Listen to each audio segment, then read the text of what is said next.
Welcome to the Advisor's Pre-Brief Checklist. In this session, we'll walk through a repeatable pre-meeting process to ensure you arrive prepared, confident, and client-focused. What happens before the discovery meeting often dictates what happens during it. Preparation builds presence. It enables you to listen better, uncover emotion, and focus the conversation on what matters. Let's walk through your new pre-brief ritual.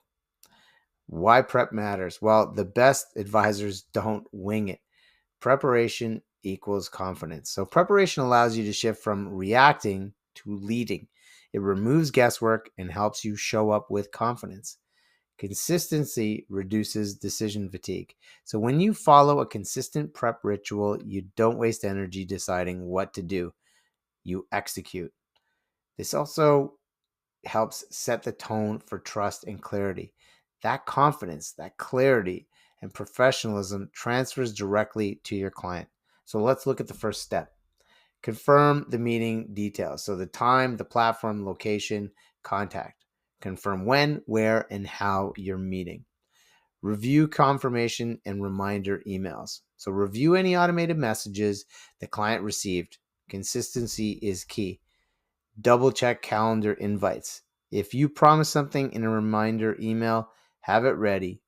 Errors here erode credibility before the call even begins. So just make sure you've got all your T's crossed and your I's dotted. With logistics locked down, let's prepare your mindset. It's pre-call mindset. So before every call, take 2 minutes to center yourself. Breathe, pause, get your mind right. Whatever that pre-call ritual is for a meeting, set that intention every single time that you're going into a meeting. Review their why and pain points. So step in the world, review the notes they submitted. What were they worried about? What do they hope for? Who is depending on them? This isn't just a business call. It's a moment that could change their life. The energy shift sets the tone.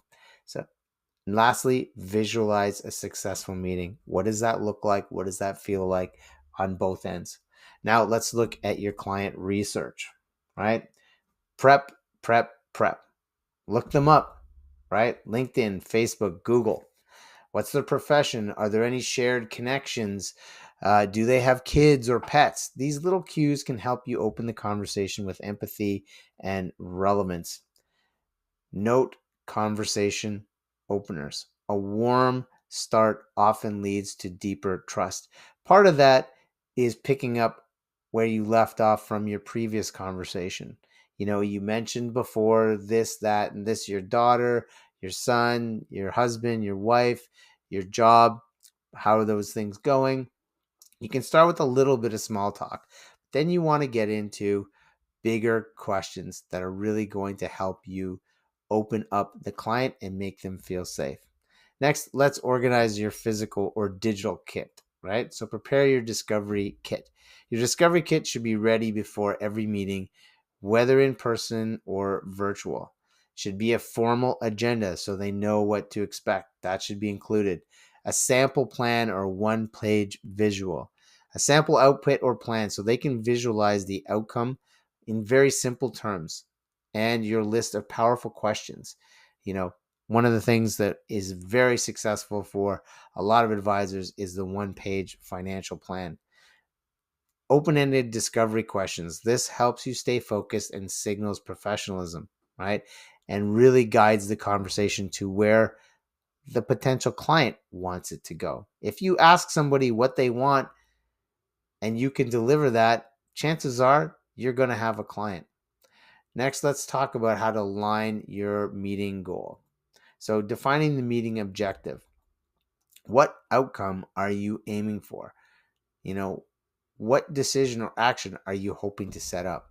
This doesn't mean getting detached or getting attached to outcome, but you should know where you want to end up. What questions do you need answered? What information do you need to collect today to foster moving forward? Where might they hesitate? Think this through ahead of time. It helps you guide the call or the meeting instead of chasing it.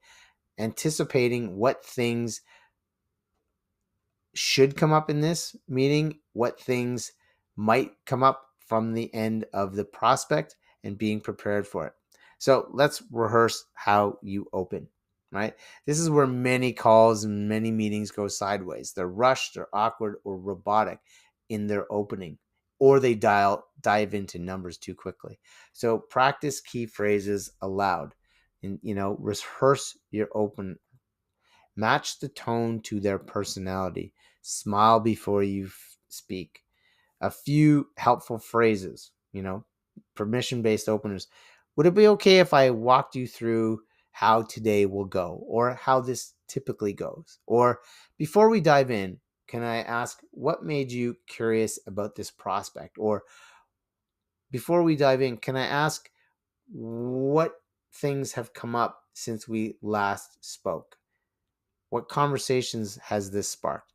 This is a great way to open things up and puts everybody at ease. So let's prepare to handle objections, and you should be prepared for these. Anticipate that pushback. So don't be surprised by objections. Plan for them. Identify likely objections. Probably they gave you some indication on a previous interaction.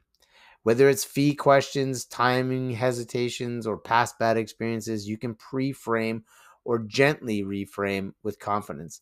For example, would it be ridiculous if I shared a few ideas I think might help? Or out of curiosity, what were you hoping to get out of today's meeting? Or if they've talked about some bad experience in the past, you can ask them to tell you more about that. Um, you know, Getting that permission is so important. I always talk about being confident, permission based, but you know, assertive at the same time. You're the one that's in control here. As I said earlier, the person asking the question is in control of the conversation. Your final checklist: environment. Set your environment. Quiet, clean, camera ready. Agenda and visuals open. Water, notes, positive energy. So before you click join or pick up the phone, do one last check. Is your background clean? Are you calm and ready? Do you have everything you need? The smallest tweaks can make the biggest difference. Preparation allows you to be fully present in the conversation. So get a reliable AI note taker so you can give your full focus and attention on the prospect. Make sure your recording is working. Competence equals confidence. That's how trust is built. Let's summarize what we've covered. Why a pre-brief ritual matters. Research, mindset, and materials, scripts, objections, and environment. You now have a repeatable ritual that helps you walk into any discovery meeting clear, focused, and confident. Remember, clients can feel when you've done the work, and when they trust you from the first interaction, everything else flows more easily. Let's move into action with 2 tools to bring this to life. Those are in the next section. Don't forget, this course comes with a full resource library. In addition to these worksheets, head to the classroom section where you'll find guides, templates, and scripts. Use these tools. They're designed to make your job easier and your results stronger. Let's keep building from here.